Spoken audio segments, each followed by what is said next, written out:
যে যুব সমাজ সালাত আদায় করছে না এরা আল্লাহর জন্য জিহাদ করবে? পশ্চিম কালেও না।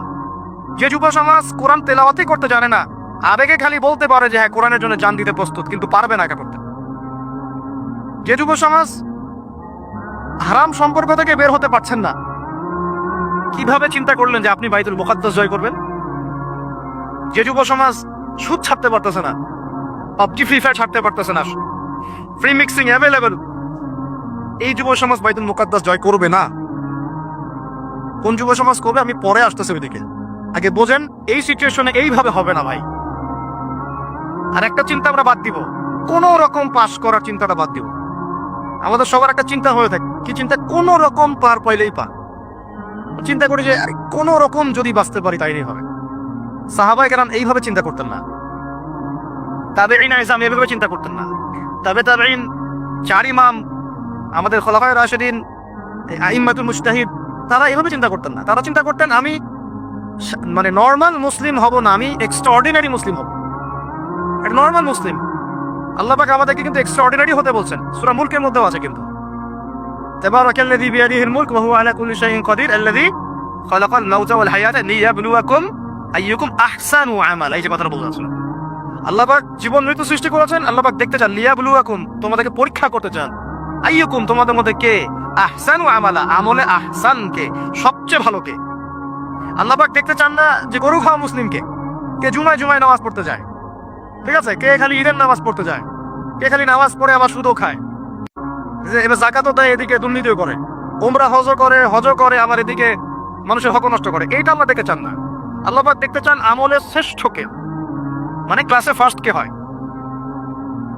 এই উম্মতের দায়িত্ব বাংলার জমিনে 8-10 জন 20 জন আলেম, 10 জন দায়ী, 10 জন মাদ্রাসা শিক্ষক, তাদের উপরে নয়। দিনের যদি দিনকে মহব্বত করেন, ভালোবাসেন, দিনের বিজয় চান, প্রত্যেকের দায়িত্ব আছে, প্রত্যেকের দায়িত্ব আছে। আপনারও তো দায়িত্ব আছে। আপনাকে আল্লাহ মাল সম্পদ দিয়েছেন, ওইটা দিয়ে আপনি দিনের জন্য কি করলেন আল্লাহ দেখতে চান। আল্লাহ পাক আপনাকে জ্ঞান দিলেন, প্রজ্ঞা দিলেন, আপনি ওইটা দিয়ে দিনের জন্য কি করলেন আল্লাহ পাক দেখবেন তো। আল্লাহ পাক আপনাকে লেখার ক্ষমতা দিয়েছেন, কতটুকু লিখলেন আল্লাহ পাক দেখবেন। আল্লাহ পাক বলার ক্ষমতা দিয়েছেন আপনাকে, আপনি ভালো বলতে পারেন, কতটুকু হক বললেন আল্লাহ পাক দেখবেন। আল্লাহ পাক আপনাকে সামাজিক, অর্থনৈতিক, রাজনৈতিক ক্ষমতা দিলেন, আল্লাহ দেখতে চান আপনি এটা দিয়ে দিনের জন্য কি করেন। অন্যথায় আল্লাহ পাক এটা কেড়ে নিতে সময় লাগবে না, এক মুহূর্তে আল্লাহ পাক কেড়ে নিতে পারেন। পৃথিবীতে নমরুদের নামও কেউ স্মরণ করে না, এখন ফেরাউনের নামও কেউ স্মরণ করে না। স্মরণ করলেও নেগেটিভলি স্মরণ করে, অভিশাপের সাথে স্মরণ করে, তাই না? প্রশংসার সাথে স্মরণ করে।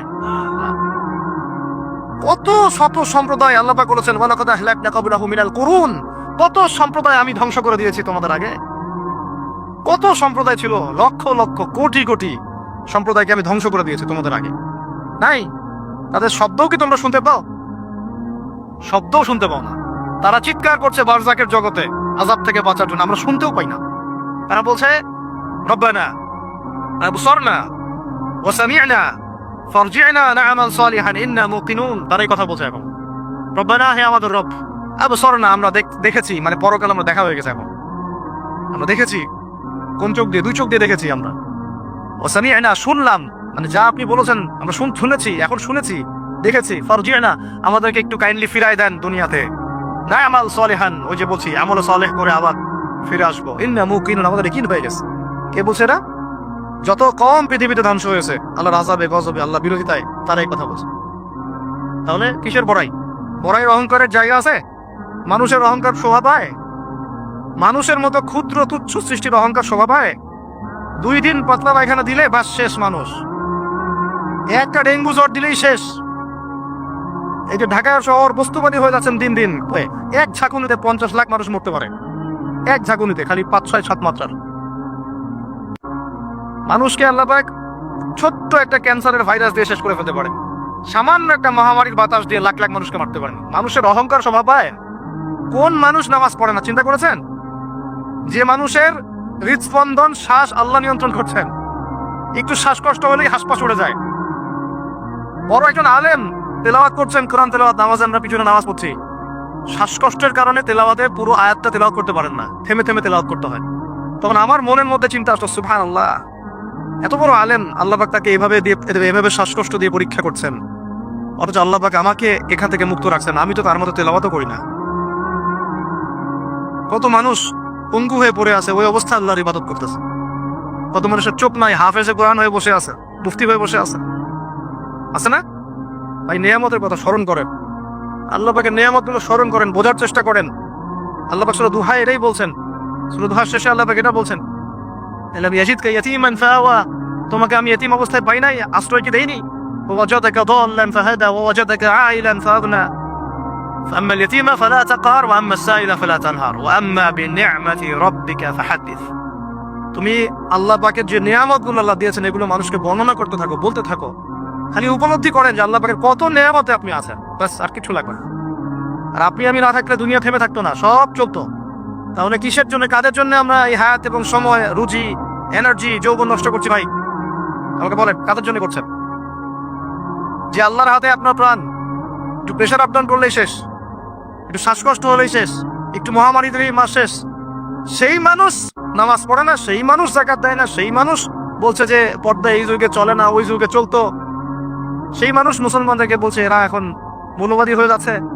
সেই মানুষের সারাদিন কাজ প্রোপাগান্ডা হচ্ছে ইসলামের বিরুদ্ধাচরণ করা, প্রিন্ট মিডিয়া দিয়ে, ইলেকট্রনিক মিডিয়া দিয়ে, ইত্যাদি ইত্যাদি। কোন মানুষের? যেই মানুষের এতটুকু ক্ষমতা নাই যে নিজে আগামীকালের খবর নেবে, নিজে আগামীকালের খবর নেবে, এইটুকু ক্ষমতা যে মানুষের নাই, সেই মানুষ আজকে এই কাজ করে বেড়াচ্ছে। আল্লাহ পাক আমাদের সঙ্গে কথাগুলো বোঝার তৌফিক দান। আল্লাহ পাক সর্বপ্রথম আমাকে জানা অনুযায়ী আমল করার তৌফিক দান করেন, যা বলি তার উপর আমল করার তৌফিক দান করেন, এবং আপনাদের সবাইকে শোনা অনুযায়ী আমল করার তৌফিক দান করেন। আমি বলছিলাম কায়েম আর দাওয়া এক জিনিস নয়। আমি দাওয়া দিচ্ছি, ইসলামের কথা বলছি, দাওয়াতের ক্ষেত্রে এই বিষয়গুলো খেয়াল রাখবেন। কেন একটা সমাজের মধ্যে সুদের প্রসার বাড়বে? কেন বাড়বে? কেন একটা সমাজের মধ্যে, মুসলিম সমাজে, খ্রিস্টান মিশনারিরা অবাধে দাওয়াতি কাজ করবে এবং দলে দলে মানুষকে খ্রিস্টান বানাবে? কেন? আর কেন মুসলমানদের ইমান এত দুর্বল হবে যে তারা এভাবে সামান্য একটা চাকরি বা ক্ষমতা, টাকার জন্য, বাড়ির জন্য ইমান বিক্রি করে দিবে? দেশের, বিশ্বের খবর রাখার চেষ্টা করেন, আনাচে কানাচে এগুলো ছড়িয়ে যাচ্ছে। আগে ছিল যে নিউট্রালাইজেশনের কথা বলছিলাম না, আগে ছিল যে মানুষ হারাম খাইতে দ্বিধাবোধ করতো, যে মানুষ জেনে ফেললে কি বলবে, চিচি করবে। এখন ঘরে ঘরে সুদ, ঘরে ঘরে। আল্লাহি আমরা সবাই এখন মায়ের সাথে জেনা করি। নবী সাল্লাল্লাহু আলাইহি ওয়াসাল্লাম বলেছেন সুদের পাপের 70 শাখা, তার সবচেয়ে নিচের শাখা মায়ের সাথে জেনা করা। আপনি করেন না? আপনার ওয়াইফ দেখেন সমিতিতে টাকা দিচ্ছে, সুদের টাকা। একজন স্ত্রী স্বামী খোঁজার সময় চিন্তা করে দেখে কে টাকা পয়সার দিক থেকে বেশি স্বাবলম্বী। সে হারাম খাক হালাল খাক পরোয়া করতে চায় না। এখন অনেক গার্ডিয়ান, পিতামাতা দেখতে চায় না বাচ্চাটা আমার চাকরি করবে কোথায়, হালালে না হারামে, পরোয়া করতে চায় না, করলেই হইল, ওকে নাকি প্রতিষ্ঠিত হতে হবে। ব্যবসায়ী মানুষ ব্যবসা করার সময় খেয়াল রাখছেন না আমি হালাল পণ্যের করছি না হারাম পণ্যের করছি, মাপে কম দিচ্ছি কিনা, সিন্ডিকেট যে আমি করছি, এই যে 1 লক্ষ 2 লক্ষ 3 লক্ষ ডিম রিজার্ভ করে রেখে দিলাম, প্রত্যেকটার দাম 1 টাকা করে বেড়ে গেল, 3 লক্ষ ডিমের মধ্যে 3 লাখ টাকা এক্সট্রা লাভ করলো, পুরো রিজিকটাই হারাম। রিজিকটা কি? মানুষ এগুলো ভাবেও না এখন যে রিজিকও একটা ব্যাপার, যে আমার হালাল রিজিক ছাড়া ইবাদত কবুল হবে না, দোয়াও কবুল হবে না। বরং হারাম রিজিক নিয়ে সে বছর বছর হজমরা করতেছে। আর আবু বকর সিদ্দিক রাদিয়াল্লাহু আনহুর সামনে খাবার আসলো, তিনি তাড়াহুড়ার মধ্যে ছিলেন, খাবারটা খেয়ে ফেললেন। এরপর মনে হলো যে খাবারটা খেলাম, জিজ্ঞাসা করা দরকার ছিল খাবারটা কোত্থেকে আসলো। ভৃত্যকে ডেকে বলছেন খাবার কোত্থেকে নিয়ে আসলো? সেই ভৃত্য বলছে যে আমি জাহিলি যুগে গণকের কাজ করতাম। কিসের কাজ? ও যে হাত দেখে টাকা নেয়, টিয়ে পাখি দিয়ে ভাগ্য পরীক্ষা করে, আংটি টাংটি বিক্রি করে, আচ্ছা না? ওখানে গেলেই শিখ, গেলে কি লা ইলাহা ইল্লাল্লাহ কেটে গেল, আবার আপনাকে মুসলমান হতে হবে। এত সহজ না। আল্লাহ পাক তার নবীকে ওয়াদা করেছেন, একদম ওয়াদা, হে মুহাম্মদ সাল্লাল্লাহু আলাইহি ওয়াসাল্লাম, তোমার উম্মতের যে কোনো ব্যক্তি আসমান জমিন সমান পাপ নিয়েও যদি আমার সামনে দাঁড়ায়, 7 আকাশের সমান পাপ, জমিনের সমান পাপ আমার সামনে দাঁড়িয়েছে কিয়ামতের মাঠে, তো বেচারার আমলনামায় কোনো শিরকের পাপ নাই। কিসের পাপ নাই? আমি আল্লাহ তার সামনে আসমান জমিন সমান ক্ষমা নিয়ে হাজির হব। ওইটা কেটে গেল কোথায়? খালি গিয়ে বললেন যে দেখেন তো আমার হাতটা একটু দেখে নেন তো, কয়টা মেয়ে আছে আমার লাইফে, কয়টা বিয়ে হবে। ও আবার এই পাশে দাগগুলো দেখে, দেখে বলে যে 2টা। ঠিক আছে, কিন্তু সারা জীবনে আপনি 2টা বিয়ে করতে পারলেন না, করার দরকার নাই, করার দরকার নাই, একটা নিয়ে থাকেন। কেন দরকার নাই? সবাই সবকিছু করতে পারবে না, সবাই সবকিছু করতে পারবে না, বিধান সবার জন্য প্রযোজ্য হয় না। যার ক্ষমতা, যার সামর্থ্য আছে, যে ব্যালেন্স করতে পারে, তার ব্যাপারটা ডিফারেন্ট। সবাই সবকিছু পারবে তো শিরক কেটে গেলেই হবে। এরকম অনেক কাজ আছে। আপনি বলছেন যে মায়ের কসম, কিসের কসম? শিরক হয়ে গেল। কসম কার নামে করতে হবে? বলতে হবে আল্লাহর কসম। কসম যদি করতেই হয় কার নামে করতে হবে? আল্লাহর নাম। বললাম যে ভাই কেমন আছেন, তা আপনি বলছেন যে আপনার দোয়াতেই ভালো আছে, আপনার দোয়াতেই ভালো আছে। আগে কি বলতে হবে? আলহামদুলিল্লাহ, আল্লাহর রহমতে, অতঃপর আপনাদের দোয়ায় ভালো আছে। কথা বলা উচিত তো।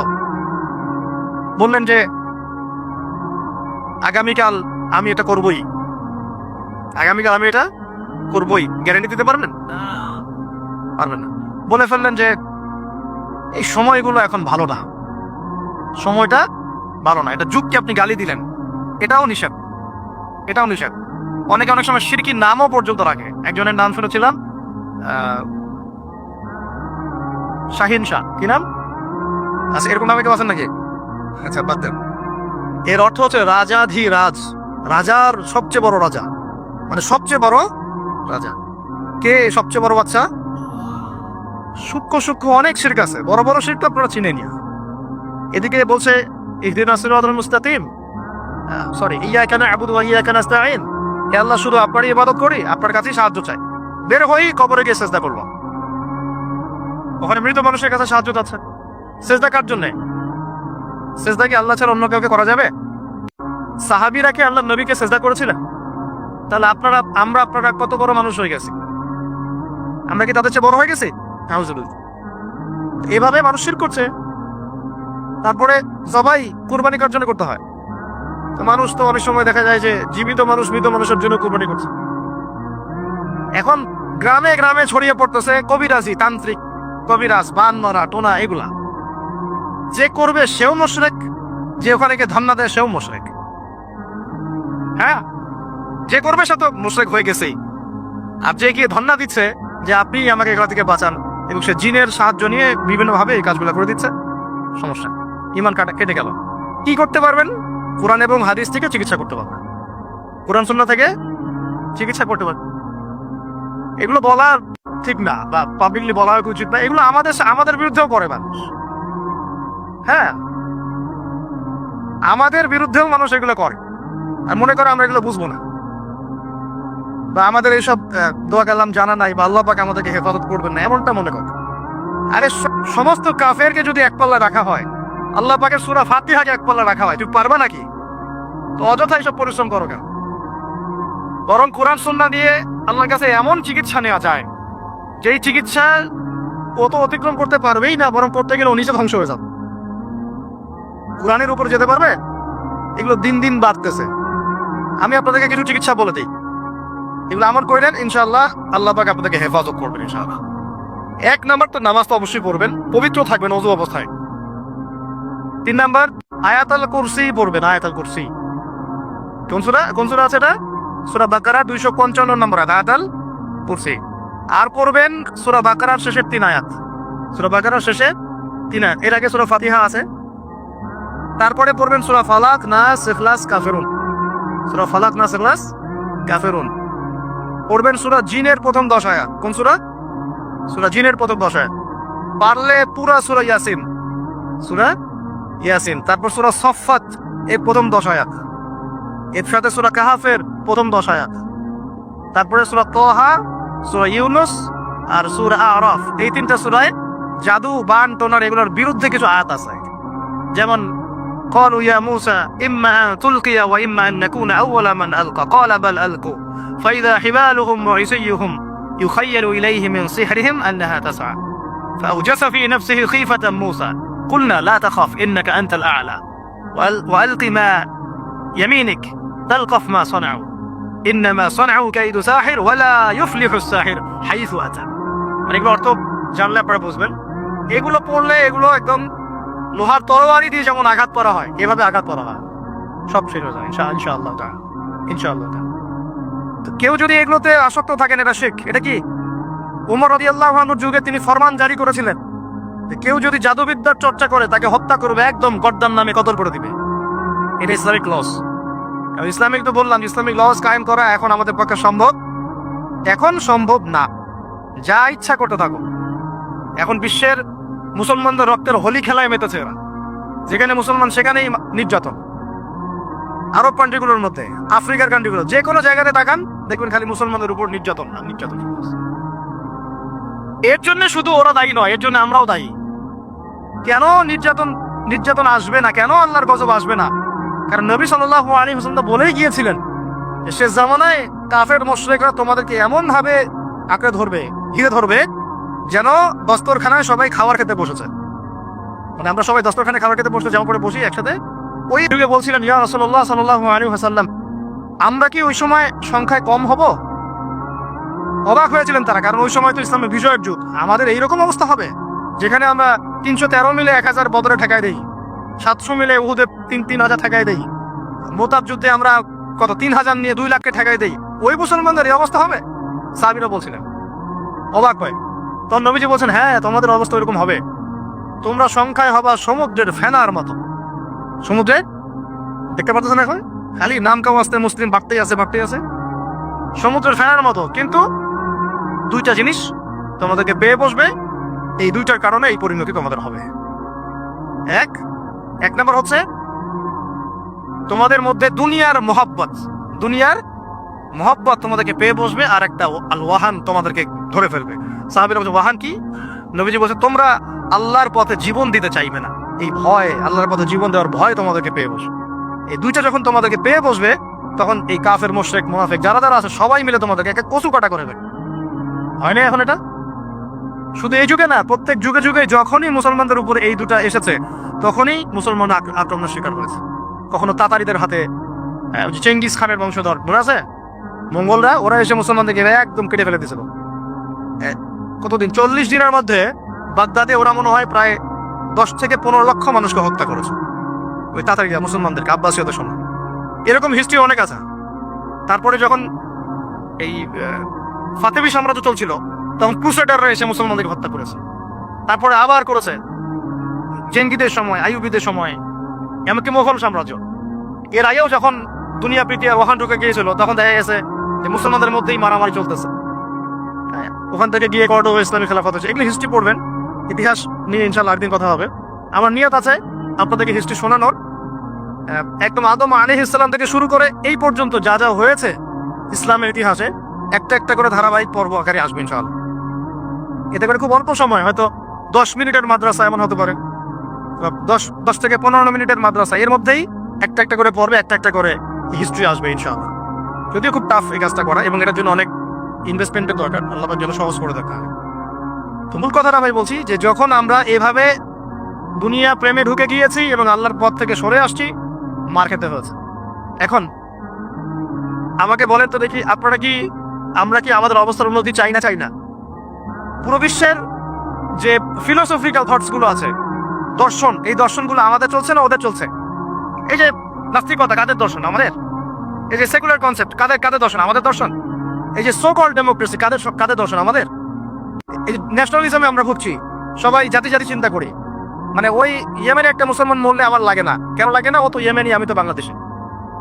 এই যে গোত্রীয় বিভাজনটা আমরা করেছি ন্যাশনালিজমের মাধ্যমে, এতে করে ইউনিটিটা নষ্ট হয়ে গেছে।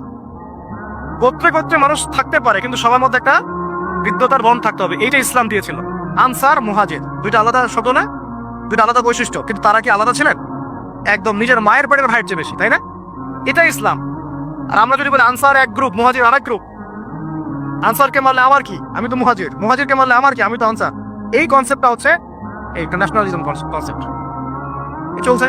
ও দিয়ে দিল ফরাসি বিপ্লবের পর থেকে, 1789 সালের পর থেকে এগুলো আসছে ওয়ার্ল্ডে। 1789 থেকে শুরু করে 1914 পর্যন্ত, এই সময়টাতে তারা বিশ্বটা দখল করেছে। কত সময়? 1789 থেকে 1914, এই যে সময়টুকু, এর মধ্যেই তারা বিশ্বটাকে দখল করেছে। আবার নতুন করে কোন জায়গা দখল করেছে? প্রথমে পলিটিক্স, প্রথম জায়গাটা কি? পলিটিক্স। তারপরে সামরিক শক্তি, ওদের মানে এক্সট্রাঅর্ডিনারি সামরিক শক্তি তারা বিশ্বকে দেখিয়েছে।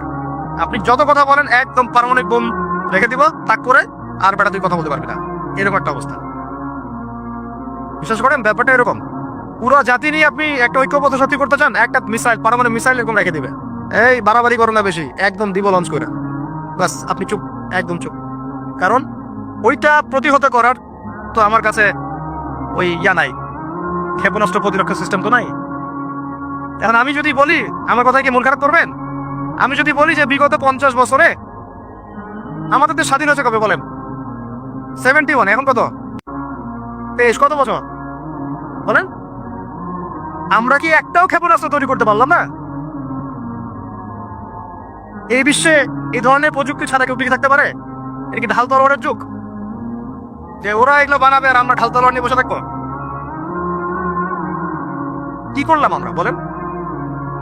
আপনারা তো রাগ করেন কথা বললে, রাগ না করে একটু ভালো করে মন দিয়ে শোনেন না, মন দিয়ে চিন্তা করেন না। কি করলাম আমরা এতদিনে? আমাদের 50টা ক্ষেপণাস্ত্র থাকার কথা ছিল, আমাদের 50টা পারমাণবিক অস্ত্র থাকার কথা ছিল। কিসের ভিত্তিতে আমরা লড়াই করব? কিসের ভিত্তিতে আমরা লড়াই করব? মিয়ানমার যদি আমাদেরকে কালকে চাপ দেওয়া শুরু করে, আমরা কিসের ভিত্তিতে লড়াই করব? কি নিয়ে লড়াই করব? এমনকি পুরো মুসলিম বিশ্বের বড় বড় পরাশক্তিগুলোর সাথে আমাদের সম্পর্ক কতটুকু ভালো? আমরা বিগত 50 বছরে কি করতে পারি না, ব্যর্থতার ইতিহাস রচনা করা যাবে। কি বলতে চান আপনি? কি বলতে চান? এটা রচনা করা যাবে একটা ইতিহাস। পদে পদে দুর্নীতি করেছি, পদে পদে টাকা আত্মসাৎ হয়েছে, পদে পদে হক নষ্ট করা হয়েছে। এগুলো সব আমাদের সম্পদ ছিল, জনগণের ছিল। আমি কোনো পলিটিক্যাল পার্টি করি না, কখনো করিও নাই, আমার করারও কোনো শখ নাই। কিন্তু একজন জনগণ হিসেবে, সাধারণ জনগণ হিসেবে এই কথাগুলো বলছি। প্রত্যেক পদে পদে দুর্নীতি, টাকা আত্মসাৎ, সিস্টেম লস। কেন? একটা ছেলে যোগ্যতা আছে চাকরি পাবে না কেন? ওই ছেলের যোগ্যতা আছে কেন চাকরি পাবে না? আপনি আল্লাহর কাছে কি জবাব দিবেন? আপনারা বলেন, আপনারা আল্লাহর কাছে কি জবাব দিবেন? ওর যোগ্যতা আছে কেন সে পেল না? কেন একটা গভর্নমেন্ট প্রতিষ্ঠানের মধ্যে পদে পদে আমাকে ফাইল ট্রান্সফার করতে হবে, সবাইকে টাকা খাওয়াতে হবে কেন? আমার তো যোগ্যতা আছে, আমি তো হকের উপরে আছি। বিসিএস তো কোচিং আমিও করেছি, আমিও তো ক্যাডার হতে পারতাম, আমি কেন হতে পারলাম না? কেন চান্স দিলেন না? কেন বড় বড় পরীক্ষার প্রশ্ন ফাঁস হয়ে যাবে? কেন একজন ডক্টর যাকে আমরা আমাদের ট্যাক্সের টাকা দিয়ে আমাদের ভাইরা বেতন দিচ্ছে, ও কেন দেরি করে হসপিটালে আসবে? কেন আসবে? কে ব্যবস্থা নিবে এগুলোর এগেইনস্টে? আমরা ব্যবস্থা নিতে পারবো? আপনাকেই তো নিতে হবে। ওমর ইবনুল খাত্তাবের মতো শাসক কে হবে? আপনাকে হতে হবে, আমরা তো হব না। আর আমাদের সেই যোগ্যতাও নাই, ইচ্ছাও নাই। আমরা দায়িত্ব নিতে চাই না, দায়িত্ব ছেড়ে দিতে চাই। ইসলাম কি বলে? দায়িত্ব নিতে বলে না ইসলাম। ইসলাম বলে যে যোগ্যকে দায়িত্ব দিয়ে দাও। কোন সাহাবী দায়িত্ব নিজেকে চেয়ে নেন নাই, কখন বলেছেন আমাকে দেওয়ার দরকার নেই, তাকে দিয়ে দাও। আবু বকর সিদ্দিকের পর ওমর ইবনুল খাত্তাব পর্যন্ত বলছিলেন আমাকে দিয়েন না, প্রয়োজন আলীকে দেন, উসমানকে দেন। ওমরের মতো মানুষ এই কথা বলছিলেন। আর আমরা এখন কি করি ভাই? আমার চরিত্র সবচেয়ে ভালো, আমারে দেন, আমারে। খালি কিয়ামতটা হয়ে যাক, আল্লাহ পাক দাঁড় করাবেন সবগুলোকে সিরিয়ালে, দেখা যাবে কে কি জবাব দিতে পারে, দায়িত্ব কতটুকু বুঝাই দিতে পারে, এটা দেখা যাবে। কেন এটা হবে? আমার কথা রাগ করেন না প্লিজ। এখন আমাদের 50টা পারমাণবিক অস্ত্র থাকার কথা ছিল, অ্যাটলিস্ট না থাকুক 5টা তো থাকার কথা ছিল। আর ভাই এগুলো আমাদেরও তো অনেক দোষ, সব কিছু তো আমরা মানুষের উপর চাপাই দিয়ে বসে থাকি। আমরা যখন অ্যানালাইসিস করতে বসি সবাই মনে হয় যে বিজ্ঞ পণ্ডিত, কিন্তু আপনি তো দায়িত্ব নিয়ে সামনে আসছেন না, আপনি তো পড়াশোনা করে উপরে আসছেন না, আপনি তো জ্ঞান অর্জন করে মানুষকে বোঝানোর চেষ্টা করছেন না। আমরা তো আমাদের দায়িত্ব পালন করছি না, করছি কি? আল্লাহ পাক আমাদের সবাইকে বিচক্ষণ হওয়ার তৌফিক দান করে। কয়টা সায়েন্টিস্ট তৈরি হয়েছে আমাদের? বলেন, কয়টা সায়েন্টিস্ট তৈরি হয়েছে আমাদের জাতির মতো? নাস্তিক তো ভরি ভরি তৈরি হচ্ছে। কয়টা সায়েন্টিস্ট তৈরি হয়েছে আমাদের ইউনিভার্সিটিগুলোর মধ্যে? কয়জন অর্থনীতিবিদ তৈরি হয়েছে ইউনিভার্সিটিগুলোর মধ্যে? আমিও তো পড়েছি ইউনিভার্সিটি। ছেলে মেয়ে একসাথে বসে গান গল্প করে, চীনা বাদাম খায়। কোনো সময় স্যার আর মেয়ে, স্যার আর ছাত্রীর প্রেম হয়ে যায়। আমি বলছি না কিছুই হয় না, পড়াশোনা তো হয়, সিস্টেম তো অনেক সুন্দর, টাকা পয়সাও সরকারি অনেক খাচ্ছেন আপনারা। কিন্তু এখন কথা হচ্ছে গভর্নমেন্টে যে এত টাকা পয়সা খাচ্ছেন, রেজাল্টটা কি দিচ্ছেন? কি জাতীয় উপহার দিচ্ছেন আপনারা? কোন প্রজন্ম উপহার দিচ্ছেন? এগুলো কি গভর্নমেন্ট টাকা আপনারা কি মনে করেন? এই ট্যাক্সের টাকাকে কি মনে করেন? এগুলো মানুষের আমানত, রক্ত ঘাম করা পয়সা। আপনাকে বেতন দেওয়া হচ্ছে, আপনাকে ফ্ল্যাট দেওয়া হচ্ছে, আপনাকে গাড়ি দেওয়া হচ্ছে, ওগুলোর দিকে তো চোখ দেন না। আমরা একটা এক্স করোলা গাড়িতে চললেই একদম নজরদারি মোড়ে চলে আসি। এই গাড়ি কোথেকে আসলো? আমার গাড়ির দাম তো 6 লাখ টাকা না 7 লাখ টাকা, আপনার গাড়ির দাম তো 50 লাখ টাকা। আর এগুলো আমাদেরকে মানুষ ভালোবেসে হাতিয়ে দিয়েছে। আপনাকে ভালোবেসে না দিলে আমি কি করতে পারি? আমার কিছু করার আছে? তো মূল জায়গাগুলো তো আমরা দেখি না। সব সমস্যা ইসলামকে নিয়ে চুলকানি নাকি? খালি ইসলামকে নিয়ে চুলকানি হয়? মূল জায়গায় আসেন। আমি বলেছি, চ্যালেঞ্জ করেছি, একটা মাঠের মধ্যে আপনি সমস্ত সেকুলার মহলের টিচারদেরকে একত্রিত করেন। আপনি উদ্যোগ নিয়ে করেন দেখি, করে সবার কোরআন তেলাওয়াত টেস্ট করেন। আমি চ্যালেঞ্জ করতেছি 10% কোরআন তেলাওয়াত ঠিক থাকবে না। আর তাদের হাতে আপনি একটা জাতি করতেছেন, তাহলে শিক্ষাতে এই অবস্থা হবেই। ব্যাংক লাগতো আপনাকে শিখাবেই, আর কি শিখাবে? ইসলাম এবং জেনারেল শিক্ষা, ইসলামী শিক্ষা, এটাকে সমন্বয় করাটা এখন সময়ের দাবি হয়ে গেছে। এই দুটোকে সমন্বয় না করতে পারলে আল্লাহর কসম এই জাতিকে বাঁচাতে পারবেন না আপনি। এখন টিকটক দেখতেছেন, সামনে কোন টাকা আসবে আল্লাহ ভালো জানে, আল্লাহ ভালো জানে। এখানে এখানে আপনার ঘরেও তো দেখবেন যে একটা অপদার্থ পয়দা হয়ে গেল। কত এরকম ছেলে তার বাবা মাকে বৃদ্ধাশ্রমে পাঠিয়ে দিল, সন্তানের হাতে মা খুন হলো। এই তো কয়েকদিন আগে এক পুলিশ অফিসার খুন হয়েছিল এক সন্তানের হাতে, মনে নাই আপনাদের এগুলা? তাহলে আমরাই তো আমাদের ঘরে সাপ তৈরি করতেছি। ভাববেন না যে এগুলোর ফলে শুধু সমাজে একটা প্রভাব বিস্তার হবে, আমার ঘরে কিছু হবে না, কখনো না। আমিও এফেক্টেড হবো, আমার ঘরেও আসবে। এখন আল্লাহ রাব্বুল আলামিনের কাছে গেলে দোয়া করতে পারি আমরা, আল্লাহ পাক যেন আমাদেরকে এমন যোগ্য ব্যক্তি উপহার দেন আল্লাহর পক্ষ থেকে। যেই হোক সে x y z, whoever he is, আমরা কোনো দলের মানুষ না, কোনো পলিটিক্যাল পারসন না। এক্স ওয়াই জেড যে হোক না কেন, আমরা যে সৎ যোগ্য ইমানদার মানুষ, সৎ যোগ্য ইমানদার মানুষ যারা তাদের এই ক্ষমতাটাকে, এই প্রতিভাটাকে দিনের জন্য কাজে লাগাবে ইনশাআল্লাহ। এরকম মানুষ চান না আপনারা? এটা দোয়া করতে হয়, আল্লাহ যেন কবুল করেন, আমিন। আর আমাদেরকেও হতে হবে আনুগত্যশীল, এবং আমরা শান্তিপূর্ণ কোনো পরিবেশের মধ্যে বিদ্রোহ করতে যাব না। কারণ এগুলো করলে রাষ্ট্রের আরো ক্ষতি হয়, উপকারের চেয়ে কি হয়, ক্ষতি বেশি হয়। আমরা দোয়া করব, চেষ্টা চালাবো, আল্লাহ রাব্বুল আলামিনের কাছে মুজাহাদা চালিয়ে যাব, এবং আমরা গঠনমূলক সমালোচনার মধ্য দিয়ে আমরা তাদের কাজের পজিটিভ নেগেটিভ বিষয়গুলো উপস্থাপন করতে পারি। এরপর যদি তারা দাওয়াত কবুল না করে, তাদের কবর তাদের, আপনার আমার কবর আমাদের। লাকুম দীনুকুম ওয়ালিয়া। ব্যাস, এটা আমাদের দায়িত্ব। এখন আমার কথাটা আমি গুছিয়ে নিব, কনক্লুশনের দিকে একটু আমার দিকে মনোযোগ দেন। আর শেষে গিয়ে আমি আপনাদেরকে 5টা প্রশ্ন করবো। কয়টা ভাই? সেরা 5 জন, যে 5 জন অ্যান্সার দিতে পারবেন তাদের জন্য আমি হাদিয়া নিয়ে আসছি। 5টা বই আমি আমার পক্ষ থেকে উপহার দেবো ইনশাআল্লাহ। ঠিক আছে? এই যে লেকচারটা দিয়েছি এর উপরেই 5টা প্রশ্ন হবে ইনশাআল্লাহ। দেখবো কে কতটুকু লেকচার শুনেছে। কনক্লুশনটা এখন শোনেন। পুরো বিশ্বের প্রেক্ষাপটটা এখন আমাদের অনুকূলে না। আমার সাথে বলেন তো কি বললাম? পুরো বিশ্বের প্রেক্ষাপটটা আমাদের অনুকূলে না। বিশ্বের বড় বড় সেক্টরগুলো, মনে রাখবেন, বড় বড় সেক্টরগুলো হচ্ছে 1 রাজনীতি, 2 ভূ রাজনীতি, 3 অর্থনীতি, 4 সংস্কৃতি, 5 শিক্ষা, এবং 6 প্রযুক্তি। কয়টা বললাম? 4। এই প্রতিটা বিষয় এখন আমরা নিয়ন্ত্রণ করি না, এটাই বাস্তব, এটাই সত্য। এখন মাঝখানে একটা প্রজন্ম দরকার। আমরা যদি আল্লাহর কবুলিয়ত পাই, হয়তো আমরা যদি এই সময়টা পেয়ে যাই। যদি আমরা না পাই, আমাদের ফিউচার জেনারেশন, যদি তারা না পায়, তাদের ফিউচার জেনারেশন, এভাবে হয়তো চলতে থাকবে। কখন সেই প্রজন্ম আসবে আর কোন বৈশিষ্ট্য তাদের থাকবে, এর আগে আমি জাস্ট আপনাদেরকে 2টা আয়াত শোনাচ্ছি। 1, আল্লাহ পাক বলছেন, ইন তানসুরুল্লাহ ইয়ানসুরকুম, সূরা মুহাম্মাদে আছে, তোমরা যদি আল্লাহকে সাহায্য করো, আল্লাহ তোমাদেরকে সাহায্য করবে। আমার সাথে বলেন, তোমরা যদি আল্লাহকে সাহায্য করো, আল্লাহ তোমাদেরকে সাহায্য করবে। মানে আল্লাহর কি সাহায্যের দরকার আছে? তোমরা আল্লাহকে সাহায্য করো বলতে, তোমরা যদি আল্লাহর দিনকে সাহায্য করো, তোমরা যদি আল্লাহর দিনকে সাহায্য করো, আল্লাহ তোমাদেরকে সাহায্য করবেন। ওয়া ইউসাব্বিত আকদামাকুম, তোমাদের পা আল্লাহ পাক শক্ত করে দিবেন ইনশাআল্লাহ। একটা। 2 নাম্বার, ইন্নাল্লাহা লা ইউগাইয়িরু মা বিকওমিন হাত্তা ইউগাইয়িরু মা বিআনফুসিহিম, আল্লাহ পাক কোনো কওমের, কোনো জাতির অবস্থা ততক্ষণ পর্যন্ত পরিবর্তন করেন না, সংশোধন করেন না, যতক্ষণ তারা নিজেরাই নিজেদের অবস্থা পরিবর্তনের চেষ্টা না করে। আয়াত তো পরিষ্কার। এখন তৈরন আবাবিল আসবে না, পাথর নিক্ষেপ করবে না, এটা সেই যুগ না। এটা আবরাহার যুগ না যে হস্তি বাহিনীকে ধ্বংস করার জন্য তৈরন আবাবিল আসবে, এটা সেই যুগ নয়। এখন আবাবিল আপনাকেই হতে হবে, আমাকেই হতে হবে। মানে কি বুঝতে পারছেন? এটা নিজেদের তাকদীর, নিজেদের ভাগ্য, নিজেদের মানে ভবিষ্যৎ আল্লাহর উপর তাওয়াক্কুল করে তার হুকুম মেনে আমাদেরকে করতে হবে ইনশাআল্লাহ। তাহলে কোন কোন বৈশিষ্ট্য লাগবে একটু খালি বলে শেষ করে দিই। 1, এমন প্রজন্ম চাই যেই প্রজন্ম 5 ওয়াক্ত নামাজ পড়ে। রাজি আছে কিনা ইনশাআল্লাহ? জোরে বলেন, আল্লাহ সাক্ষী থাকবো না আমি। এমন প্রজন্ম চাই যেই প্রজন্মের প্রত্যেকটা প্রত্যেকটা মুসলিম পরিবারের 100% নামাজি মাসা। এটা না হওয়া পর্যন্ত বড় বড় বয়ান করেও কোনো লাভ নেই। এক, ঠিক আছে ভাই, রাজি আছি তো ইনশাল্লাহ? আজকের পর থেকে নামাজ ছাড়বো? আল্লাহ পাক আমাদেরকে নামাজ সত্য করে ধরার তৌফিক দান করেন। আর নামাজটা ভালো করে শিখে নেবেন, ধীর স্থির ভাবে পড়বেন, তাড়াহুড়া করবেন না, ঠিক আছে? 3G 4G না, শান্তভাবে পড়বেন। দুই, আমরা এমন প্রজন্ম চাই যেই প্রজন্মের 100% মুসলমান কোরআন তেলাওয়াত করতে পারে। রাজি আছি কিনা ইনশাল্লাহ? আগামী বছর ওয়াজ করতে আসার আগেই আপনাদের সবার কোরআন তেলাওয়াত সহি চাই ইনশাআল্লাহ। রাজি আছেন ইনশাআল্লাহ? আল্লাহকে কথা দেন, রাজি আছেন? অবশ্যই অবশ্যই কোরআন তেলাওয়াত শিখতেই হবে।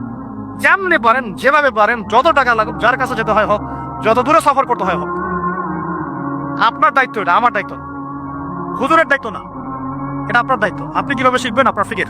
3 নাম্বার, আমরা এমন প্রজন্ম চাই যেই প্রজন্ম ভিতরে বাহিরে সুন্নতের অনুসারী। রাজি আছি ইনশাল্লাহ? সবার চেহারা দাঁড়িয়ে থাকবে ইনশাল্লাহ, সবার সুন্নতের লেবাস থাকবে ইনশাল্লাহ, সুন্নতের আমল থাকবে ইনশাল্লাহ, সুন্নতের জিন্দেগি বই পাওয়া যায়, কিনবেন, প্রত্যেকটা কাজের সুন্নত দেখে নেবেন, ঠিক আছে ভাই? প্রত্যেকটা কাজের সুন্নত আমল করার চেষ্টা করবো, আল্লাহ পাক তৌফিক দান করুন। আমি শেষ করে দিচ্ছি, মনোযোগ ধরে রাখেন, আর 5 মিনিট।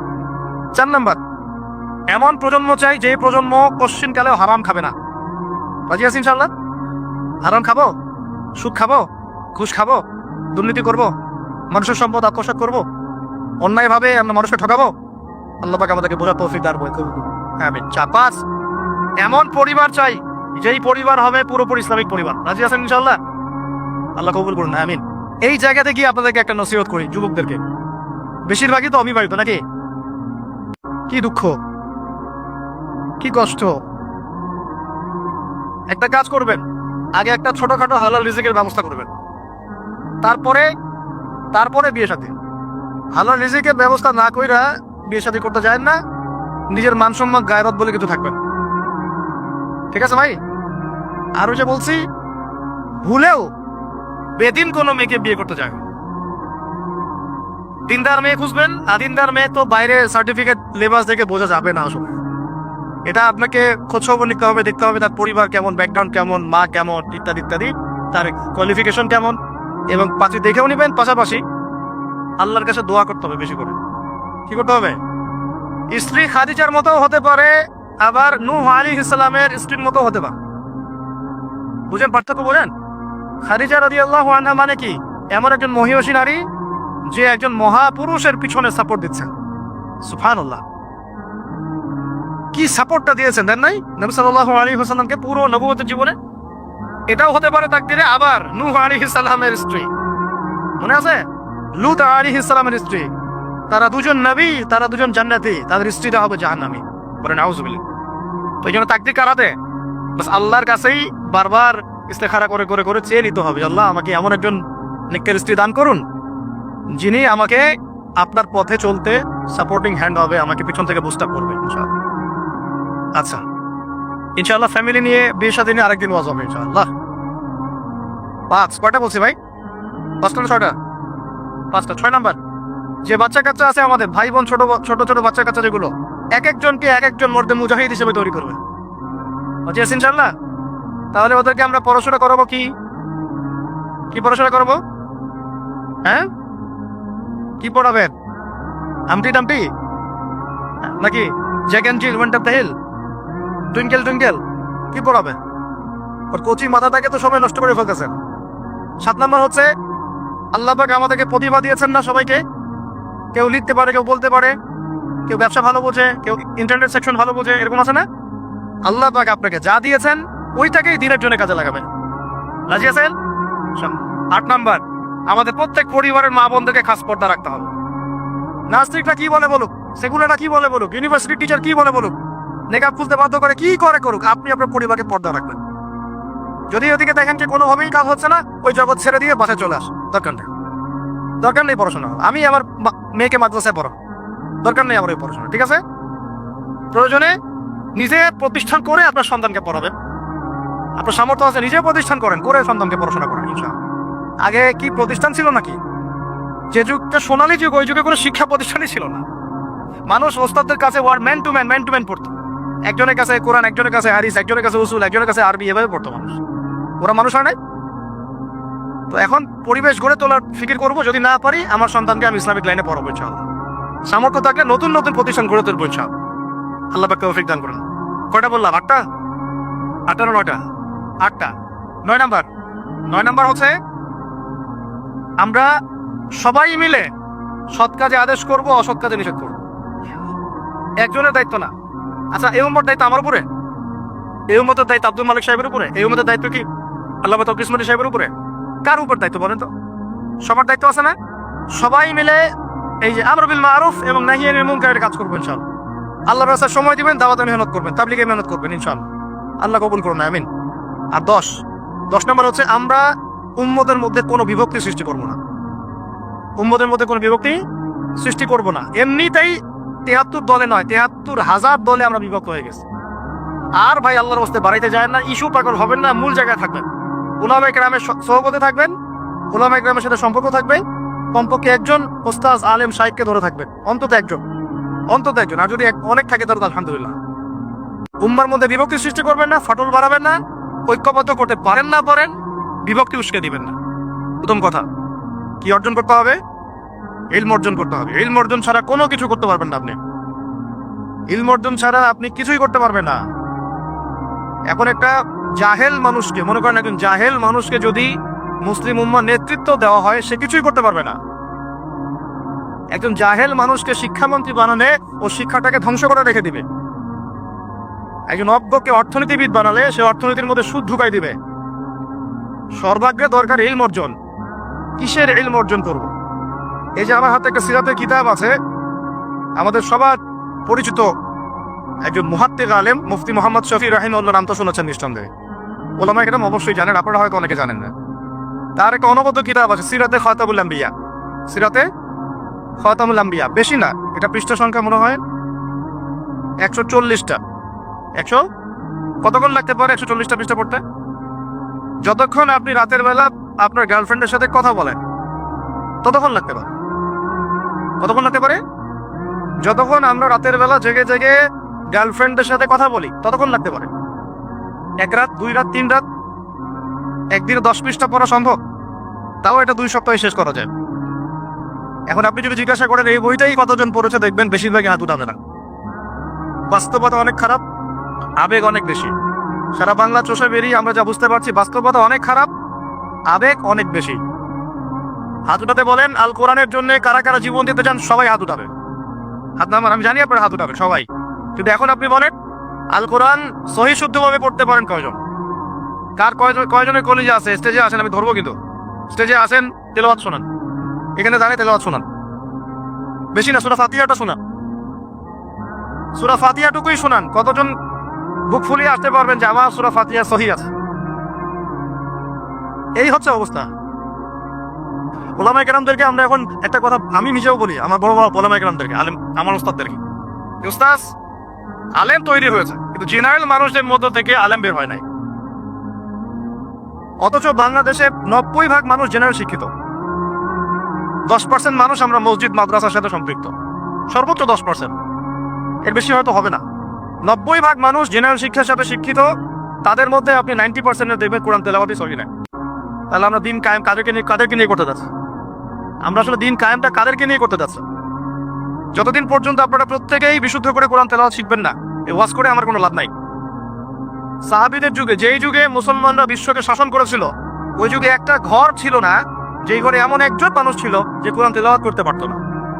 একটা বাড়ি দেখাতে পারবেন না যে বাড়ির মধ্যে এমন কোনো মানুষ আছে যে কোরআন তেলাওয়াত করতে পারে না? পারবেন? সাহাবীদের যুগে একজন সাহাবী দেখাতে পারবেন যে কোরআন তেলাওয়াত করতে পারতেন না? সাহাবীদের যুগে আপনি এমন একটা ঘর দেখাতে পারবেন যেখানে হাফেজে কোরআন নাই? সাহাবীদের যুগে আপনি দেখান, আমাকে দেখান, একটা বাড়ি দেখান যেখানে দ্বীনি ইলমের গভীরতা নাই এমন মানুষ আছে? পাবেন? ওই যুগে আমরা বিশ্বকে শাসন করেছিলাম। আর এখন ওই যে বললাম, যদি বলি কোরআনের জন্য কে কে জীবন দিতে চান, সবাই হাত উঠান। এমনকি যদি অতি উৎসাহে কাউকে বলা হয় রাস্তায় নামতে হবে, দেখবেন রাস্তায় নেমে যাও। বুঝুক আর নাই বুঝুক, কিসের জন্য নামছে সে জানে না, অত কিছু বুঝে না, আবেগ। আল্লাহি আল্লাহর কসম করে বলছি, আবেগ দিয়ে এই বাংলার জমিনে দিন কায়েম হবে না। যদি হতো তাহলে 100 বছর আগেই হতো, যদি হতো তাহলে অনেক আগেই হতো। এখনো হয়নি কেন? আর হয়নি যে এটা কি আপনারা বুঝেন? আমি এখানে কি করছি? দিনের দাওয়াত দিচ্ছি। কি করছি ভাই? দাওয়াত তো ঠিক বলা যাবে না, এটা হচ্ছে ইসলাহি কথা, ইসলাহি মজলিস। দাওয়াত মানুষ দেয় অমুসলিমদেরকে, অমুসলিমদেরকে ইসলামের দাওয়াত দেওয়া হয়। আপনারা সবাই মুসলিম, আপনাদেরকে দাওয়াত দেওয়ার কিছু আছে? কালিমা লা ইলাহা ইল্লাল্লাহ আপনারা তো সবাই বুঝেন, হয়তো বুঝেও শিরক করতে পারেন, এটা আলাদা বিষয়। অনেকে কালিমা পরে ঠিকই কিন্তু শিরক করে, আকীদার মধ্যে শিরক থাকে, আমলে শিরক থাকে, কথায় শিরক থাকে, কিন্তু বেসিক্যালি আমরা তো সবাই মুসলিম পরিবার থেকে আসি নাই? মাশাআল্লাহ। তা আপনাদেরকে আমি ইসলাহের জন্য কথা বলতে পারি, ইসলাহি কথা। মূল কথা হচ্ছে আমি আপনাদেরকে ইসলাহ সংশোধনের কথা বলছি। আমি এখানে দিন কায়েম করতে পারবো না, সেই অথরিটি, সেই সভরেন্টি আমার কাছে নাই। কি নাই? সেই অথরিটি, সভরেন্টি আমার কাছে নাই। এই এলাকায় যদি কেউ মতপান করে, আপনি কি তাকে 40টা বেত্রাঘাত করতে পারবেন? আপনি কেন, যিনি এখানকার দায়িত্ব সে তিনিও পারবেন না। পারবেন? খোলামেলা কথা বলেন, পারবে? একজন যদি চুরি করে, ওই যে মসজিদের শীতকালে চোর বেড়ে যায় না, এখন চুরি তো বেড়ে গেছে, আপনারা বুঝেন না? চুরি চুরি বেড়েছে সমাজেও, চুরি বেড়েছে অর্থনীতিতে, চুরি বেড়েছে দায়িত্বে। মানুষ দায়িত্বে চুরি করে, অর্থনীতির মধ্যে চুরি করে, মানুষ আমানতের খেয়ানত করে। এটাই তো এই যুগ। প্রত্যেকটা জায়গায় খেয়ানত, প্রতিটা জায়গাতে খেয়ানত। কোত্থেকে শুরু করব? মনে করেন আমি গিয়েছি বাজারে, আপনি গিয়েছেন বাজারে, ওই যে বাজারে পণ্য কিনছেন, সবজি মাছ মাংস, ওর মধ্যেও চুরি আছে। ওখানে পেস্টিসাইড মিশিয়েছে, প্রতারণা। মাপে কম দিচ্ছে, প্রতারণা। ফের দিয়ে দিচ্ছে, চুরি। এগুলো কি বলেন? সোজা কথা, এগুলো কি? চুরি, প্রতারণা। তো এবার এ যে প্রতারণা করে যে টাকাগুলো আমার কাছ থেকে নিল, ওই টাকা আবার অন্যায়ভাবে আরেক দল চাঁদাবাজ এসে নিয়ে গেল। জালেমের উপর জুলুম, জালেমের উপর জুলুম। ওই চাঁদাবাজে আবার রাস্তায় আটকাইলো আরো বড় জালেম। তাদের আবার কিছু পোশাকও আছে, ঠিক আছে, ইউনিফর্মস। তো সে আবার ওখান থেকে, তার কাছ থেকে আবার সে খেলো। সেও পার পেলো না, তার বড়জন যে, সে আবার ওর কাছ থেকে খেলো। এ করতে করতে করতে করতে টপ টু বটম সবই চোর, টপ টু বটম সব কি। এখন চুরির শাস্তি কি? কোরআনে আল্লাহ পাক বলছেন সূরা মাঈদার মধ্যে, ওলামায়ে কেরাম আছেন, আপনারা পড়ে জেনে নেবেন। এই ওয়াজ মাহফিলে সব কিন্তু টু দ্য পয়েন্ট আপনার বলা যাবে না, আয়াতগুলা সময় পাওয়া যায় না। এটা হচ্ছে একটা, আপনাকে বুস্ট আপ করতে পারি, ধরিয়ে দিতে পারি খালি। চোর ছেলে হোক আর মেয়ে হোক, হাতটা কবজি পর্যন্ত কেটে ফেলবে। কি পর্যন্ত? এটা আমি জাস্ট আপনাকে বলতে পারবো। এখন কোরআনে আছে, হাদিসে আছে, আমি চাইলে আপনাকে বলতে পারবো, আপনি শুনলেন, এতটুকুই। কিন্তু আপনাকে সর্বোচ্চ ক্ষমতা দিলে আপনি এটা করতে পারবেন না। এখন আল্লাহর সাথে জড়িত পাপ তো সহজেই মাফ করা যায়, কিন্তু আপনি যখন মানুষের সাথে জড়িত পাপে যাবে, তখন মাফ দিবেন কিভাবে? মনে করেন এক ভাই আরেক ভাইকে বললো যে তুই চোর, নাউজুবিল্লাহ। এখন সে বেচারা চুরি করে না, কিন্তু আপনি বলে ফেলছেন, কথাটা মুখ দিয়ে বের হয়ে গেছে, ওর মনে আঘাতও লাগছে। এখন বেচারা আপনাকে মাফ করে নাই মনে মনে। কাল কিয়ামতে ওর হক না দিয়ে আপনি পুলসিরাত করাতে পারবেন না। আল্লাহু আকবার। আল্লাহ পাকের ইনসাফ এবং বিচার এত সূক্ষ্ম হবে। কত সূক্ষ্ম আপনাকে আমি একটা হাদিস থেকে খালি বলি, 1 মিনিটে। একটা শিংওয়ালা ছাগল, ছাগলের শিং আছে। দুনিয়াতে একটা ছাগলকে গুদা দিয়েছে, ওই ছাগলের বেচারার শিং ছিল না। মানে একটা শিংওয়ালা ছাগল একটা শিংহীন ছাগলকে গুদা দিয়ে অন্যায়ভাবে। আল্লাহ পাক কিয়ামতের দিন ওই শিংহীন ছাগলকে শিং দিয়ে বলবেন যে গুদা দিয়ে প্রতিশোধ নিয়ে নাও, বদলা নিয়ে নাও। তাহলে বলেন তো, আমরা আসলে জান্নাতের পথে হাঁটতেছি সত্যি সত্যি কি? নামাজ রোজা হজ জাকাত তো চলছে, ঠিক আছে, বুঝলাম। তো মানুষের সাথে জড়িত হক কিভাবে মিটাবেন? কিভাবে? এই যে একটা পণ্যের ভেজাল দিলেন, ওই যে কি বলে ওটাকে, ফরমালিন। হ্যাঁ, ফরমালিন। এই যে মিশায় ব্যবসা করলেন, এই যে কতগুলো মানুষ ক্ষতিগ্রস্ত হবে। ধরেন যে লাখ লাখ মানুষ খেয়েছে, বেচারার পেটে সমস্যা হয়ে গেল। আপনি কিভাবে পার পাবেন যে হতে পারে? আমাকে বুঝান। মাপে আপনি কম দিলেন, ঠকালেন বেচারাকে, ওর হক ছিল, পার পাবেন কিভাবে? বেচারাও কিছু করে নাই, অযথাই তাকে অপবাদ দিলেন এবং সারা দেশের সামনে ধুয়ে রেখে দিলেন অন্যায়ভাবে। এখন আপনি পার পাবেন কিভাবে? এই জিনিসগুলো আমরা ভাবি না। আমরা মনে করি নামাজ পড়েছি বা সব পার। মানুষের সাথে জড়িত হক এত সহজে মাফ, বলেন আমার সাথে, মানুষের সাথে জড়িত হক এত সহজে মাফ হবে না। কি করণীয় তাহলে? ওই যে যার সম্পদ নিয়েছেন তার সম্পদ ফেরত দেওয়া, যার মানহানি করেছেন তার মান সম্মান ফেরত দেওয়া। এখন যে মেয়েটার মান সম্মান হানি করে ফেললেন, যে মেয়েটার ইজ্জত নিয়ে নিলেন, এখন কি হবে? কেমন করে ফেরত দিবে? কিভাবে ফেরত দিবেন? যাকে ধর্ষণ করলেন, যাকে মিথ্যা অপবাদ দিলেন, যার সাথে জেনা করে ফেললেন, ভাবা উচিত না এগুলো? মনে রাখবেন, বড় বড় পরহেজগার, দুনিয়াতে যাদেরকে খুব বড় বড় পরহেজগার মনে হচ্ছে, এমন অনেক মানুষ আল্লাহ না করুক কালকে আমাদের মাঠে জাহান্নামে যাবে। এই জন্য আমরা বলি যে ভাই আমাদেরকে নিয়ে আমরা তো কিছুই না, আমরা তো ডাস্টবিনের আবর্জনাও না। যে যুগ চলে গেছে ইসলামদের, ওই যুগের তুলনায় কোরআনে যা পড়ি আর হাদিসে যা দেখি আর সিরাতে যা বুঝি, এর তুলনায় আমরা ডাস্টবিনের আবর্জনাও না। তাদেরকে নিয়ে আপনারা এত আইওয়ার শোডন কেন করতে যান? কি মনে করেন সবচাইতে গুনাহগার মানুষ হয়তো এখানে আমি আপনাদের মধ্যে? কোনো দরকার নাই শোডাউন করার। মূল কথাটা আমার ওদিকে চলে যাচ্ছে। মূল কথাটা হচ্ছে এখানে একটা পয়েন্ট মনে রাখবেন, মানুষের সাথে জড়িত হক এই দুনিয়াতে আদায় করতে হবে। ঠিক আছে ভাই, এটা লজ্জার কিছু নাই। অন্যায়ভাবে গালি দিলে বলবেন যে ভাই আমার ভুল হয়ে গেছিল, আপনাকে গালি দিয়ে ফেলছিলাম, আমাকে মাফ করে দেন। টাকা নিয়েছেন কারো, ফেরত দেন নাই, দিয়ে দেন সামর্থ্য থাকলে। ওকে না পেলে কি করবেন? তার পরিবারকে দিবেন। তার পরিবারকেও পান নাই, বেচারা নাই পৃথিবীতে, তাহলে তার পক্ষ থেকে সৎকা করে দিবেন। ঠিক আছে? এখন তাহলে যাদের সাথে অন্যায় করে ফেলেছেন বিয়ে শাদী করে ফেলতে হবে নাকি? এছাড়া তো কোনো গতি দেখতেছি না। সম্মানের হক সম্মান দিয়ে আদায় করতে হবে নাকি? যদি সুযোগ থাকে, সুযোগ না থাকলে ওদিকে যাওয়ার দরকার নেই, না হলে শয়তান আবার ওদিকে ধোকা দিবে। শয়তান আরেকটা ধোকা দিবে নেক্সট সুরতে, ওদিকে যাওয়ার দরকার নেই। তওবা ইস্তেগফার করে ফিরে আসেন, আল্লাহ পাক তৌফিক দান করুন। আর যারা ব্যবসা করতে গিয়ে মানুষকে মাপে কম দিচ্ছেন, মানুষকে হারাম খাওয়াচ্ছেন, বলছেন তার টাটকা জিনিস কালকে রান্না করছে হুজুর, 3 দিন আগের বাসি তরকারি খাওয়াই দিল। একটা কি খাবেন এটা নিয়ে কথা বলতে গেলে তো আরো 2 ঘন্টা চলে যাবে। খাবেন কি? সবকিছুর মধ্যে ভেজাল দিয়ে রেখে দিচ্ছে। একটা সবজি খাবেন তার মধ্যে ভেজাল দিচ্ছে। মাছ খাবেন তার মধ্যে ভেজাল দিচ্ছে। একটা কুরবানি গরু কিনবেন তার মধ্যে গরুর মোটা তাজাকরণ করে মোটা ফুলাই দিচ্ছে। খাবেন কি? দুধ খাবেন? মুসলমানের দোকানে খাঁটি দুধ পাওয়া যায় না, হিন্দুর দোকানে যাওয়া লাগতেছে। এই হচ্ছে অবস্থা আমাদের। দিন কায়েমের কথা আমরা যে বলি না, আমাদের তো নিজের ভিতরেই দিন কায়েম হয়নি এখন। আমাদের নিজের আত্মার ভিতরেই এখনো দিন কায়েম হয় নাই। সত্যি কথা এটাই। যাদের মধ্যে হয়েছে গুটি কয়েক মানুষ, তাদের সংখ্যা নিতান্তই নগণ্য, নিতান্তই কম। আল্লাহওয়ালা মানুষ যারা বাংলার মাটিতে আনাচে কানাচে আছেন, তাদের সংখ্যা নিতান্তই কম। ম্যাক্সিমাম আমরা নিজের 3.5 হাত দেহের উপরেই দিন কায়েম করতে পারি। আল্লাহ পাক আমাদেরকে কথাগুলো বোঝার তৌফিক দান করুন। তাহলে এই যে মুভমেন্ট গুলো বাংলাদেশে চলছে, আস্তে আস্তে সব তো নিউট্রালাইজেশন হয়ে গেল। এটা একটু বোঝেন, আপনাদেরকে একটু বোঝাই। এক সময় ছেলে মেয়েরা একসাথে রিক্সায় চড়লে লজ্জাবোধ করত, এখন কেউ লজ্জাবোধ করবে না। এটা হয়েছে নিউট্রাল। তারপর একটা যুগ আসলো, প্রেমপত্র লেনদেন হতো। আমরা জানি না, আমাদের দাদা বাবারা জান, জেনারেশন জানে। ওই জেনারেশনের সাহস ছিল না যে কোনো মেয়ের সাথে কফি শপে বসবে, রিক্সায় ঘুরবে, বাইটা ওইটা করবে। এখন তারপর একটা জেনারেশন আসলো, এটা নিউট্রাল হয়ে গেল। তারপরে আরেকটা আসলো, এরা আর ওইসবে নাই, সরাসরি কাজ করতে চায়, সরাসরি অন্যায় করতে চায়, সরাসরি জেনা। এখন সেই যুগ চললো। তারপরে আবার পরকীয়াটা আসলো, সিরিয়াল দেখায় দেখায় পরকীয়া, বাসায় স্বামী বাইরে আরেকটা ছেলে, বাসায় স্ত্রী বাইরে একটা মেয়ে, এই যুগ চললো। আর যে কি কি আসবে আল্লাহ ভালো জানেন। এবং আমার মনে হয়, আল্লাহ মাফ করুক আমাদেরকে, আমার মনে হয় আমরা জোর করে আল্লাহর গজব টেনে নিয়ে আসতেছি। সুদের মধ্য দিয়ে, জেনার মধ্য দিয়ে, ব্যভিচারের মধ্য দিয়ে, অন্যের হক নষ্ট করার মধ্য দিয়ে আল্লাহ রাব্বুল আলামিনের জমিন থেকে আল্লাহর আইনগুলো সব উঠাই দিয়ে আমরা আল্লাহ পাকের গজব জোর করে টেনে আনতেছি। যদি আসে, আল্লাহ না করুক, ভালো মন্দ কেউ পার পাবো না আমার ধারণা।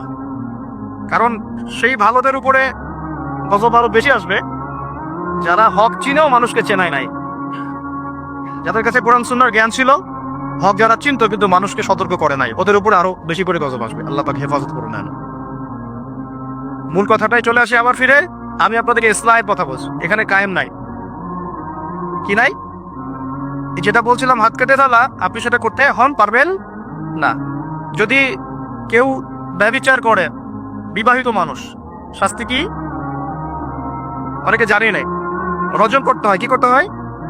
মাটিতে অর্ধেক কোমর পর্যন্ত পুঁতে ফেলে পাথর নিক্ষেপ করে হত্যা করবে, এবং একদল মানুষ তা দেখবে।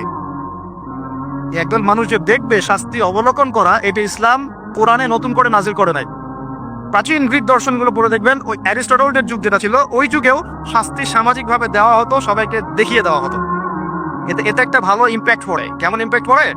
যদি চোরের হাতটা কাটে না, সবাই দেখে 10 জন, ওই 10 জন জীবনে কাজ করতে যাবে না। আল্লাহ পাক সেই বিধানটা রেখে দিয়েছেন। আর প্রাচীন গ্রিকের যে দর্শন, এটা বিকৃত, কিন্তু ওই সভ্যতার মধ্যেও তো আল্লাহর নবী এসেছিলেন, আসেন নাই? এমন কোন সভ্যতা নাই যার মধ্যে আল্লাহ পাক নবী পাঠান নাই। তাহলে এই হিন্দু ভাইরা নিঃসন্দেহে তাদের কাছেও কোনো না কোনো নবী আসছিল, তাদের শিক্ষা থেকে তারা হয়তো বের হয়ে গেছে। খ্রিস্টানরা তাদের কাছে নবী আসে নাই, এসেছে। চাইনিজ সভ্যতায় ওখানেও হয়তো কোনো নবী এসেছে।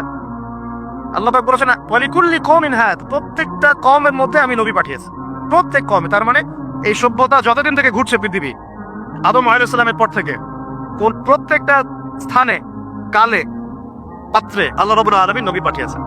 তাদের মধ্যে কেউ ছিল নবী, কেউ ছিল রাসূল। এই তো, তার মানে সবার কিন্তু একটা মৌলিক শিক্ষায় মিল থাকবে। এই জন্য মানুষের ফিতরতগত একটা মৌলিক শিক্ষা ভিতর থেকে চলে আসে যে আল্লাহ ছাড়া কোনো ইলাহ নাই। এটা কিন্তু সবাই বিশ্বাস করে একজন উপরওয়ালা আছে। দেখবেন সবাই বিশ্বাস করে, সব ধর্মের লোকই বলে উপরওয়ালা একজন আছে। আপনি তার ক্ষতি করলে বলবে যে উপরওয়ালা দেখবে, আল্লাহ না বললেও বলবে কি উপরওয়ালা দেখবে। তো মূল কথাটা হচ্ছে যে এই যে শাস্তি দেওয়ার বিধান, এটা আল্লাহ পাক নতুন করে এখানে নাজিল করেন নাই। প্রকাশ্য শাস্তির বিধানটা আগেও ছিল এই বিশ্বের মধ্যে, প্রাচীন গ্রিক রোমান সভ্যতার মধ্যে এটা ছিল। এখন যদি 100 জন মানুষ দেখে যে অমুক এক মেয়ের সাথে এই ছেলে, বিবাহিত ব্যক্তি, রেপ করা বা পরকীয় সম্পর্ক করার কারণে এই শাস্তি দেওয়া হয়েছে, বাকিরা এই পাবে উৎসাহ পাবে না পাপ ছেড়ে দিবে? এটা বোঝার জন্য কিন্তু বেশি কমন সেন্সের দরকার আছে। এই বিধান যদি সবাই দেখে তাহলে কি পাপ বাড়বে, হত্যাকাণ্ড বাড়বে না কমবে? এখন আমাকে বলেন তো, বর্তমান প্রচলিত যে বিষয়গুলো চলছে পুরো বিশ্বে, আমি বাংলাদেশ নিয়ে কথা বলি না খুব একটা, কারণ আমাদের চিন্তা বিশ্ব নিয়ে। কি নিয়ে? আল্লাহ পাকের আমার এটা কি ভৈরব না? আল্লাহ পাকের ভৈরবের কোনো পরোয়া নাই তো, আল্লাহ পাকের ঢাকার কোনো পরোয়া নাই, আল্লাহ পাকের বাংলাদেশের কোনো পরোয়া নাই, আল্লাহ পাকের পাকিস্তানের কোনো পরোয়া নাই। আল্লাহ রাব্বুল আলামিনের কোন দেশের মানুষের উপরে আল্লাহ পাকের কোনো পরোয়া নাই। আল্লাহ সুবহানাহু ওয়া তাআলা চাইলে ইসলাম ইয়েমেনে কায়েম করতে পারেন, সিরিয়াতে করতে পারেন, অস্ট্রেলিয়া করতে পারেন, ওই আমেরিকায় করতে পারেন, রাশিয়াতেও করতে পারেন। কার হাতে ক্ষমতা? আল্লাহ পাকের কোনো পরোয়া নেই আমাদের। আমরা যদি আমাদের কাজ ঠিকঠাক মতো করি আমরা সফল হব, যদি না করি আমাদের লস। আল্লাহ রাব্বুল আলামিনের লস বলতে কিছু নাই আছে? আল্লাহ পাকে কিছু যায় আসে না, আমরা জাস্ট একটা সুযোগ পেয়েছি মাত্র।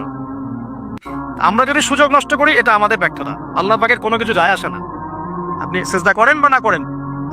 একজন আলেম আমাকে বলেছিলেন, ওনার কাছে দার্স নিচ্ছিলাম, তিনি বলছিলেন যে এই যে রাস্তার মধ্যে আমরা যখন হাঁটি একটা পোকা পড়ে আছে, ধরেন একটা ফল পড়ে আছে, ফলের মধ্যে পোকা ধরে গেছে, বাজার করতে গিয়েছেন একটা ফল দেখছেন পোকা পড়ে গেছে। এমনকি আমরা ওয়াশরুমে যাই, ওয়াশরুম যদি মাইক্রোস্কোপ দিয়ে দেখেন ব্যাকটেরিয়া আছে না নাই? আছে না? ওরা পর্যন্ত আল্লাহ তাসবিহ পাঠ করে, সুবহানাল্লাহ। আল্লাহ পাক তো আমার নামাজের মুখাপেক্ষী না, আল্লাহ পাক তো আপনার নামাজের মুখাপেক্ষী না। আপনি পড়ছেন না, আপনি হতভাগা।